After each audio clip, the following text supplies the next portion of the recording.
को दी जा रही है अंतिम विदाई। इस वक्त तस्वीरें आपके सामने हैं। अमित शाह ने किया नमन और अंतिम विदाई सीडीएस बिपिन रावत को।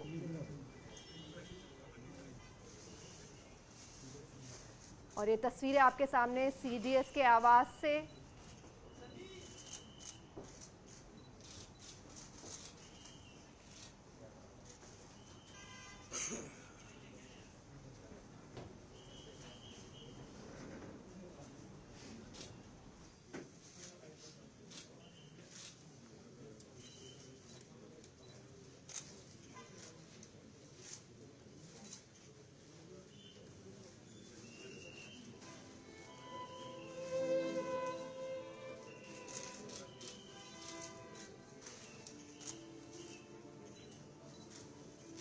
शहीदों को, युद्धवीरों को श्रद्धांजलि दी जा रही है सीडीएस बिपिन रावत के आवास से।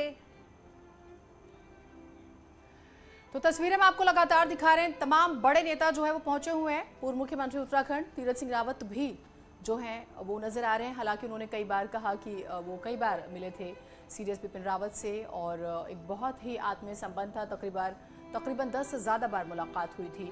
और जब उत्तराखंड से हैं तो आप जानते हैं कि एक भावनात्मक रिश्ता होता है, तो उस लिहाज से भी वो जिक्र कर रहे थे। अभी हमने आपको तस्वीरों में दिखाया और तीनों ही सेना के प्रमुखों का भी जो है जिक्र हो रहा है, क्योंकि 11 बजे से 12:30 बजे तक का वक्त था आम लोगों के लिए, नेताओं के लिए। तो वो आप देख रहे हैं सिलसिला शुरू हुआ। नम आंखों से सभी सीडीएस बिपिन रावत को जो है याद कर रहे हैं।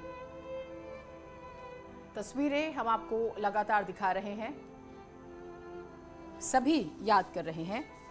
और सबसे महत्वपूर्ण बात ये, चाहे सीडीएस जनरल बिपिन रावत का जिक्र करें, उनकी पत्नी मधुलिका रावत का हम जिक्र करें, ब्रिगेडियर एलएस लीडर जिन्हें आज सभी ने अंतिम विदाई दी, उनका अंतिम संस्कार जो है वो हुआ। और मुख्यमंत्री योगी आदित्यनाथ की बात करें हम,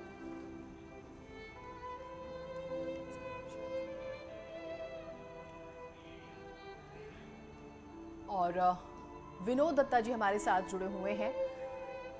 विनोद जी, क्योंकि ये माना जा रहा है कि दशकों में अपनी तरह की एक घटना जो न किसी ने सोचा न समझा, सर आप बिपिन जी को कैसे याद कर रहे हैं? देखिए, मैंने उनके साथ सर्विस की हुई है और मैं काफ़ी उनसे जुड़ा रहा और उनकी जो सोच थी या उनकी जो विजन थी उसको हर जो जूनियर ऑफिसर था या जो जूनियर लीडर्स थे या जवान थे वो हमेशा अप्रिशिएट किया करते थे जी। उनका नेचर मैं अगर इस्तेमाल करना चाहूँ, जैसे आपने देखा होगा नारियल की तरह है कि वो बाहर से थोड़े टफ थे और अंदर से बड़े श्रद्धालु और बड़े नरम स्वभाव के थे, क्योंकि एक मिलिट्री लीडर को बाहर से टफ होना पड़ता है जी। और वो अक्सर ये कहा करते थे कि भाई नथिंग इज इम्पॉसिबल, हर चीज मुमकिन है। और जिस तरह से उन्होंने वो अक्सर एक बड़ी अच्छी चीज कहा करते थे, फील्ड मार्शल स्लिम का एक वो सेंटेंस है, उसको दोहराया करते थे, वो मुझे भी काफी दिल के करीब है। वो कहते थे कि let's do difficult things later, जो मुश्किल चीजें हैं उनको थोड़ा बाद में किया जाए, जो इम्पॉसिबल चीजें हैं let's do the impossible things first. तो जो नामुमकिन चीजें हैं आपने बड़ी अच्छी बात कही। और अब जब हम देख भी रहे थे, मैं चाहूंगी कि आप ही हमें और अच्छे से बताएं। हमने चाइना को लेकर देखा, उनकी स्ट्रैटेजी की बात करें, हम कश्मीर को लेकर देखें, हम पाकिस्तान को लेकर देखें, क्योंकि आपने नारियल का जिक्र किया, ऊपर से हार्ड अंदर से बहुत सॉफ्ट, लेकिन ये एक पर्सनैलिटी, ये तो लगता है कि जैसे सदियों में कोई एक होता है ऐसा। बिल्कुल आपने ठीक कहा। देखिए, क्योंकि अगर आप उनकी बैकग्राउंड देखें तो पहली बात तो वो पहाड़ों से आते थे, तो पहाड़ी जो जज्बा रहता है, जो जोश रहता है, जो जुनून रहता है, उसका अपना स्थान है। दूसरी चीज, उनके फादर खुद सेना में जनरल थे और क्योंकि उनके अंदर देशभक्ति, उनके अंदर सोल्जरिंग, उसके अंदर जो सैन्य भाव था वो कूट कूट के भरा हुआ था। बिल्कुल। तो उन्होंने उस चीज को बिल्कुल जो अपना समझा और उसको जो ग्राउंड टैक्टिक्स थी या जो ग्राउंड की रियलिटीज थी उनके ऊपर उनको आजमाया। जी। क्योंकि जैसे हमारे यहाँ ट्रेनिंग में उस्तादी नुस्खे कहते हैं, वो जवानों को दिया करते थे, वो अफसरों को दिया करते थे। वो ये कहते थे कई बार कि यार ये अंग्रेजी ठीक है, अपनी जगह है, लेकिन ग्राउंड पे आप क्या करेंगे वो बताइए। जी सर, तो बिल्कुल ये सही एक कहा आपने। प्रैक्टिकल हाँ। जी, 4 दशकों से जो उनकी फैमिली थी वो सेना। मैंने कहा 10 मिनट और सो जाऊँ, बहुत लेट सोई थी मैं। तो उन्होंने कहा चलो ठीक है मैं जा रहा हूँ। मैंने कहा चलो बाय।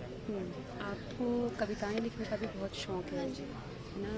बिपिन रावत की पत्नी ने आपकी किताब का विमोचन किया था जी, तो इस पर भी हेल्प करते थे आपको? हाँ जी, मेरी बुक थी, मेरे डैड ने लॉन्च करवाई थी। मधुलिका आंटी भी आई थी, रावत अंकल ने फॉरवर्ड देखा था, and they were a team and they died as a team, and my father is with us in spirit, हमारे साथ हैं, हमें देख रहे हैं, और इसीलिए आंसू नहीं आते क्योंकि वो हमें देख रहे हैं और वो हमारा रोता हुआ चेहरा तो नहीं देखना चाहेंगे। तो जहाँ भी हैं होपफुली खुश हैं और हमें देख के खुश होंगे। इस बातचीत करने के लिए शुक्रिया। तो ये तो आप आशना लिड्डर को सुन रहे थे। लखविंदर सिंह लिड्डर ब्रिगेडियर, उनकी बेटी, उनकी बुक का विमोचन हुआ था in search of a title. बेटी ने लिखी थी, 16 साल उम्र है, 12th स्टैंडर्ड में पढ़ती है। आशना लिड्डर हम जिक्र कर रहे हैं जो ये बता रही थी। और ये बहादुरी आप ये देखिए कि ये बिल्कुल सरल नहीं है, आप अंदाज़ा लगाइए। विनोद जी, आपने भी सुना अभी आशना को। ब्रिगेडियर लिड्डर साहब का भी जब हम जिक्र करते हैं और उनके किरदार का, उनके व्यक्तित्व का, और वो किस तरह से प्रमोट होने वाले थे और विपिन साहब उन्हें अपने साथ रखा और काम किया। ये जो फैमिलीज, कोई भी इतना आगे जब भी बढ़ता है जब परिवार भी उतनी ही मजबूती से साथ खड़ा हो, ये हिम्मत तो बिल्कुल भी हम वर्ड्स में बयान नहीं कर सकते। बिल्कुल आपने ठीक कहा। देखिए, मैंने आपको शुरू में ही कहा था कि army is not a job, ये कोई नौकरी नहीं है कि 9 से 5 आपने की, इट इज ए इन्वॉल्वमेंट। आपने अभी आशना लिद्दर को सुना जी, 15 साल की ये बच्ची है। आप ये देखिए किस तरह से उसमें जज्बा, किस तरह का जुनून है उसके अंदर, कितना फौलादी दिल है उसका। इस उम्र में बच्चों को यही नहीं पता होता कि भाई वो किस डायरेक्शन में जा रहे हैं, और उसके आप विचार देखिए। मैं सैल्यूट करता हूं उस लड़की को, पूरा राष्ट्र उसको सैल्यूट करता है। और देखिए कितनी अहम बात कही उसने। उसने कहा कि my father and general Rawat they worked as a team and they sacrifice themselves as a team. ये बहुत बड़ी बात है एक बच्चे के लिए। और आपको एक चीज बता देना चाहता हूं, मैं भी एक ऐसी फैमिली से आता हूं जिसका नाम लिम्का बुक ऑफ रिकॉर्ड्स में दर्ज है, जहां सारे बच्चे या तो सेना में अधिकारी हैं, या जो लड़कियां हैं वो सेना में अधिकारी हैं, या सैन्य अधिकारियों से उनकी शादियां हुई हैं। तो मैं एक ऐसी फैमिली से आता हूं और मैं इस बच्ची का जज्बा समझ सकता हूं, उसके जज्बात समझ सकता हूं। जब वो कह रही है कि मेरे आंखों में आंसू नहीं है, तो शी में है rough edges, but she has got a heart of gold and a backbone of steel. जी सर, तो मुझे इस लगता तरह है कि की आप जब- बिल्कुल सही कह रहे हैं। और जब कोई एक सेना में होता है तो सिर्फ अकेला वो बंदा सेना में नहीं होता है, उसकी पूरी फैमिली जो होती है वो सेना को सर्व कर रही होती है, वो पूरी फैमिली जो होती है फोर्स को सर्व कर रही होती है। तो जो पूरी फैमिली होती है वो भी उतनी ही स्ट्रांग हो जाती है। हाँ बिल्कुल, क्योंकि देखिए सेना 24/7 365 डेज का इन्वॉल्वमेंट है जी, वहां ऐसे खतरे आए दिन आते हैं। ये कोई पहली बात नहीं है कि आप वल्नरेबल है ऐसे खतरों से, क्योंकि जिस दिन आपने ये वर्दी पहन ली होती है उस दिन ये जो आपकी जान है वो वतन के नाम है जी, आपका उस पर कोई अख्तियार नहीं है। लेकिन वतन को भी ये करना चाहिए, क्योंकि आज ये बेटी अगर देश को ये संदेश दे सकती है कि मेरी आंखों में आंसू नहीं है, तो ये पूरे देश को चाहिए कि इस बेटी की आंखों में कभी आंसू ना आए, वो हमेशा समृद्ध रहें, वो परिवार हमेशा समृद्ध रहे। अक्सर मैंने ये देखा गया है, देखिए आज तो हम कई बार बड़ी बड़ी बातें कर लेते हैं, क्योंकि मैंने अक्सर देखा है कि जब सैनिक आता है या वो रिटायर होके आता है तो लोग उसे शाबाशी तो देते हैं, साथ नहीं देते कई बार। मैं चाहता हूं, आज आपके चैनल के माध्यम से ये कहना चाहता हूं कि उनको किसी फाइनेंशियल उसकी जरूरत नहीं है, सरकार उनकी देखभाल करती है जी, लेकिन हमें उनको वो इज्जत देनी चाहिए, वो मुकाम देना चाहिए। भी उनको अमर शहीद कहा जाता है। ठीक, वो कभी मौत के आगोश में नहीं जाते। बिल्कुल। और हम ये लगातार देखते भी हैं और उनकी यादें, उनकी मेमोरीज, उनके किस्से लगातार। अब जब हम सर सीडीएस रावत जी का जब जिक्र करें, कोई ऑफिसर जब इस पद पर होता है, क्या खूबियां रही होंगी? विशेष रूप से एक सीडीएस का पद बनाया गया जब कारगिल में इसकी ज़रूरत महसूस हुई कोऑर्डिनेशन को लेकर। ये हम आपसे समझना चाहेंगे उस पर्सनालिटी के बारे में और ज़्यादा बारीकी से। साथ ही साथ हम तस्वीरें भी लगातार दिखा रहे हैं, तमाम बड़े नेता जो हैं वो उनके आवास पर पहुंचकर उन्हें अंतिम विदाई दे रहे हैं, उन्हें श्रद्धांजलि दे रहे हैं, नम आंखों से उन्हें विदाई दे रहे हैं। तो ये तस्वीरें भी हम लगातार टेलीविजन स्क्रीन पर दिखा रहे हैं। सर, हम सीडीएस साहब के बारे में जिस तरह से बात कर रहे थे, मैं चाहूँगी उस पर हम और ज़्यादा प्रकाश डालें। वो जो पर्सनैलिटी है वो बहुत ही रॉयल और बहुत ही रेयर। देखिए, कोई भी शख्स या कोई भी सैनिक या कोई भी ऑफिसर उस लेवल पे तभी पहुंचता है जब वो 24 कैरेट गोल्ड हो। और बिपिन रावत साहब उस पे खरे उतरे हैं। मैं बाकी शहीदों को भी इसमें शामिल करना चाहूंगा, क्योंकि देखिए, अगर कोई भी टीम कैप्टन होता है वो बिना टीम के कोई मैच नहीं जीत सकता। सही बात। तो जैसा अभी आशना लिद्दर ने खुद कहा कि we were a team and they sacrifice themselves as a team, तो सबसे बड़ी खूबी बिपिन रावत साहब की थी कि वो एक अच्छे कुशल टीम कप्तान थे। वो जानते थे कि कौन प्लेयर किस जगह अच्छा खेलेगा और वहीं उसको डिप्लॉय करते थे। तो ये सबसे बड़ी चीज है। देखिए, शास्त्रों में भी कहा गया है कि ऐसा कोई मंत्र नहीं जिसमें कोई शक्ति न हो, ऐसी कोई बूटी नहीं जिसमें कोई मेडिसिनल वैल्यू ना हो, और ऐसा कोई इंसान नहीं जिसमें कोई खूबी ना हो। तो ये बिपिन रावत साहब बहुत बखूबी जानते थे। उन्हें पता था कि कैसे टैलेंट डिप्लॉय किया जाता है जी। तो ये बहुत बड़ी खूबी थी उनके अंदर। और उनके अंदर पेश जो बात आप कह रहे हैं, आप जरूर उसे आगे बढ़ाइएगा। थल सेना, जल सेना, वायु सेनाओं का जिक्र करें हम, जो कोऑर्डिनेशन की कमी महसूस की गई वो खत्म होती है और एकदम नर्म रवैये का। होपफुली खुश हैं और हमें देख के खुश होंगे। चलिए, बातचीत करने के लिए शुक्रिया।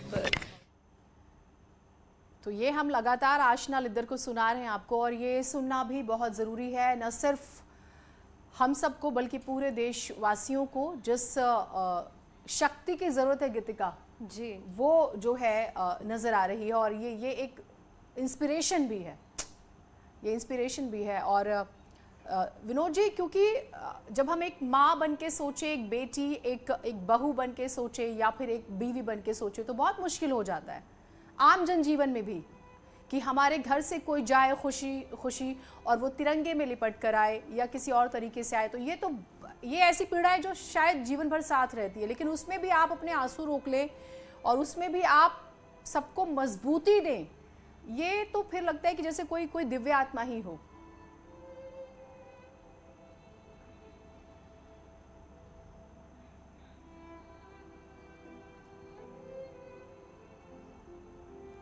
और उस किताब में ये जिक्र किया गया था कि जब एक लड़की एक आर्मी फैमिली में शादी करके आती है जी, तो जैसे शास्त्रों में कहा गया है कि पुत्री पवित्र किए कुल दो, मतलब एक लड़की है वो दो कुलों को पवित्र करती है, एक जहां वो जन्म लेती है और दूसरा जहां वो शादी के बाद चली जाती है। तो यहाँ भी देखिए, जब वो आर्मी की लाइफ में आती है तो वो एक नई फैमिली में एंटर करती है और उसको इस तरह की ग्रूमिंग, उस तरह का उसको परवरिश दी जाती है और उसको उस ढांचे में ढाला जाता है कि वो रानी लक्ष्मीबाई का रूप ले सके। जी, वो ऐसी एक वीर नारी बने या ऐसी एक शक्ति बने। देखिए, वैसे ही अगर आप बायोलॉजिकली भी देखें तो जो नारी है, जो नारी शक्ति है, वो करीब 9 गुना एक जो आदमी होता है उससे पावरफुल होती है। उसके अंदर जो हिडन पावर है वो 9 गुना होती है। अभी आपने आशना लिद्दर को सुना, उनके विचार सुने। अगर वो लड़की 15 साल पे इस तरह के विचार रख सकती है तो उसमें अंदर कोई शक्ति है जो उसको मोटिवेट कर रही है। तो जब इस तरह की जो गर्ल्स शादी होके आती हैं, उनकी परवरिश, उनकी ग्रूमिंग, जो कमांडिंग ऑफिसर होता है, जो उसकी वाइफ होती है, वो उनको जैसे एक चील अपने बच्चों को पंखों के नीचे बिठा के रखती है, इस तरह से उनकी ग्रूमिंग की जाती है। और यहाँ पे उनको तो ये बताया एक जाता और है। चीज मैं जरूर दर्शकों को बताना चाहूंगी कि आशना लिद्दर का हम जिक्र कर रहे हैं, उन्होंने अपने पिता को मुखाग्नि भी दी, उनकी धर्मपत्नी ने तिरंगा सीने से लगा लिया। ये बिल्कुल सरल नहीं होता अगर हम सोचे तो, और ये भी एक संदेश भी है। बिल्कुल ये संदेश है, ये देशभक्ति की सबसे, देखिए देशभक्ति ये नहीं है कि आप गला फाड़ फाड़ के कुछ बोलें जी। देशभक्ति ये है जो अभी आपने देखी। देशभक्ति उसको कहते हैं, अभी आपने देखा होगा, आप ही के उत्तराखंड के विभूति ढोंडियाल थे, उनकी धर्मपत्नी जब वो शहीद हुए थे, आज वो सेना में अधिकारी हैं जी। उन्होंने ये कहा था, आपको याद होगा वो सीन, मुझे खूब याद है जी, कि ये नया लिबास पहन के जा रहे हैं, ये मेरे साथ हमेशा रहेंगे। तो इस तरह की जो भावना होती हैं, इस तरह की जब वो होती हैं, तो ये लड़कियां ये एक देवी रूप धारण कर लेती हैं, एक इस तरह की शक्ति बन जाती हैं जिसका कोई मुकाबला नहीं है। और यही शक्ति हमारे सैनिकों के पीछे काम करती है, यही वो शक्ति है जो उनको ये आत्म बलिदान या अपना जो सुप्रीम सैक्रिफाइस है, ये करने पे उनको हमेशा उत्सुक रखती है। बिल्कुल। और एक बार फिर हम यहाँ ब्रिगेडियर लिद्दर की बेटी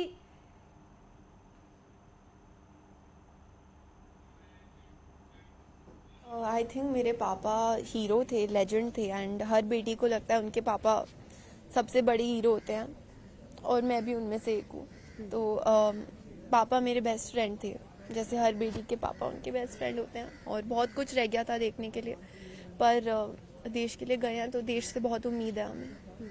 आखिरी बार आपकी उनसे कब बातचीत हुई थी? मुझे उठा के गए थे वो स्कूल के लिए, उन्होंने कहा था उठ जाओ, तो मैंने कहा 10 मिनट और सो जाऊँ, बहुत लेट सोई थी मैं। तो उन्होंने कहा चलो ठीक है मैं जा रहा हूँ, मैंने कहा चलो बाय। आपको कविताएं लिखने का भी बहुत शौक है ना?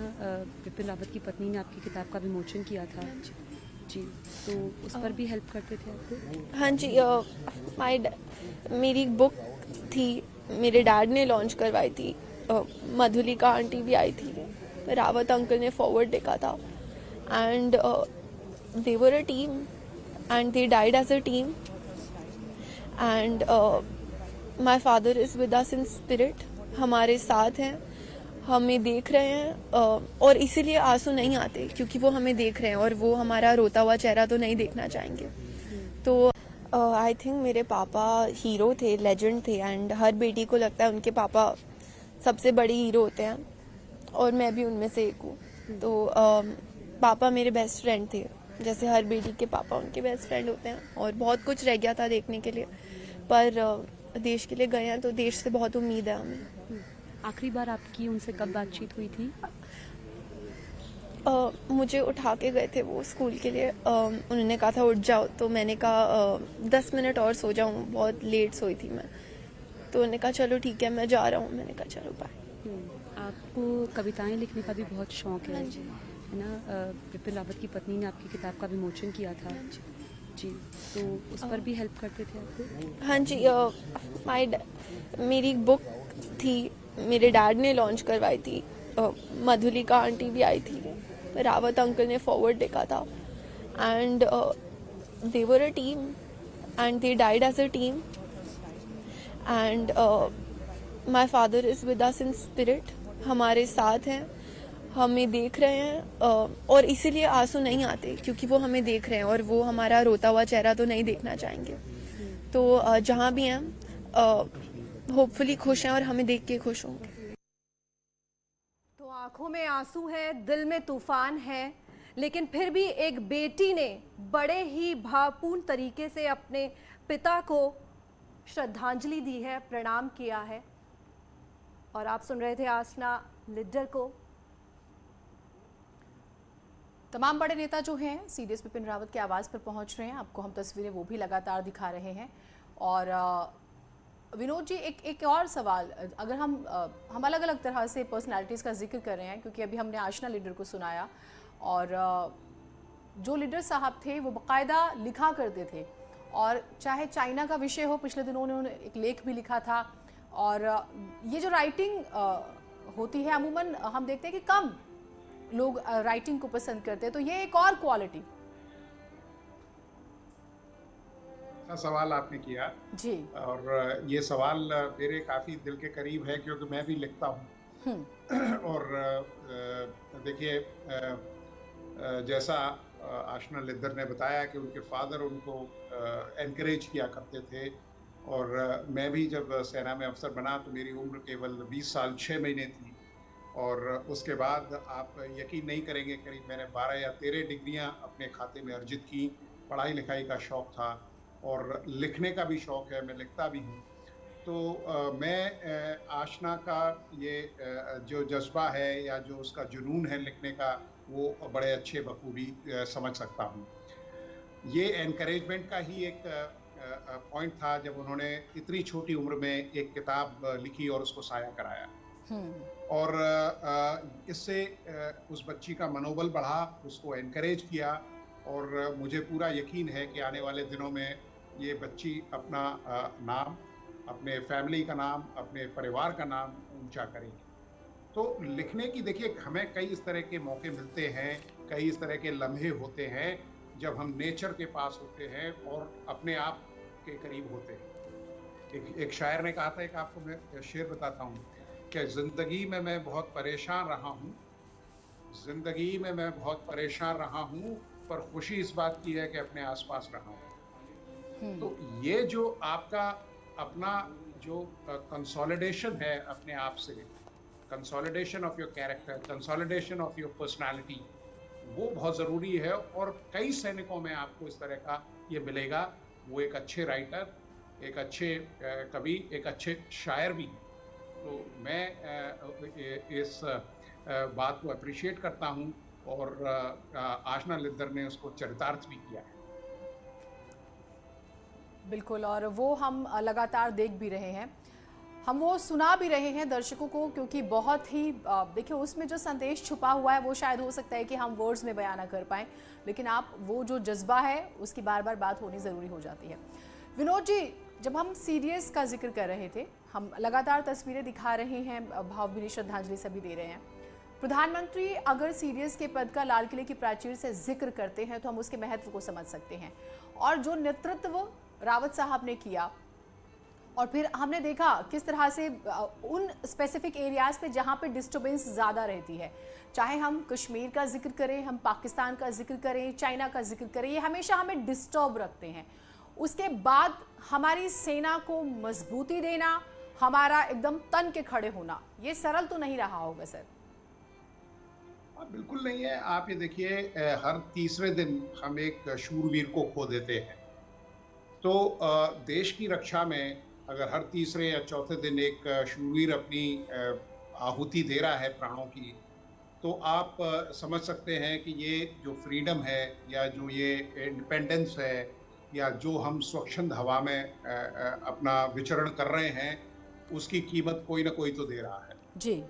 तो मैं इसीलिए इस टीवी चैनल के माध्यम से ये कहना चाहता हूँ, जैसा कि अभी आपने आशना लिद्दर को सुना और उन्होंने कहा कि हम चाहेंगे कि देश हमारे साथ रहे।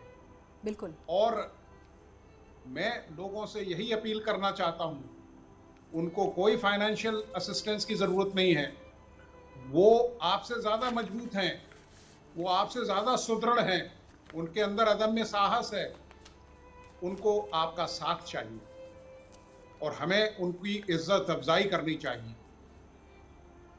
और ये केवल 26 जनवरी और 15 अगस्त तक महदूद नहीं रहना चाहिए। बिल्कुल, ये आपने बहुत अच्छी बात कही है, और ये तो हमें हर दिन अपने दिलो दिमाग में रखना चाहिए।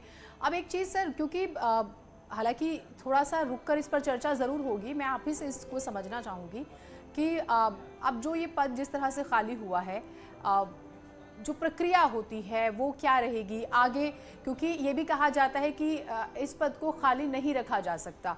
इस पर मैं आपसे ज़रूर जानना चाहूँगी वो पूरी प्रक्रिया और सीडीएस ऑफिसर, उनकी एक 4 स्टार रैंक का एक ऑफिसर, सारी चीज़ें हम जानेंगे। एक छोटा सा ब्रेक ले रहे हैं, कहीं न जाइएगा।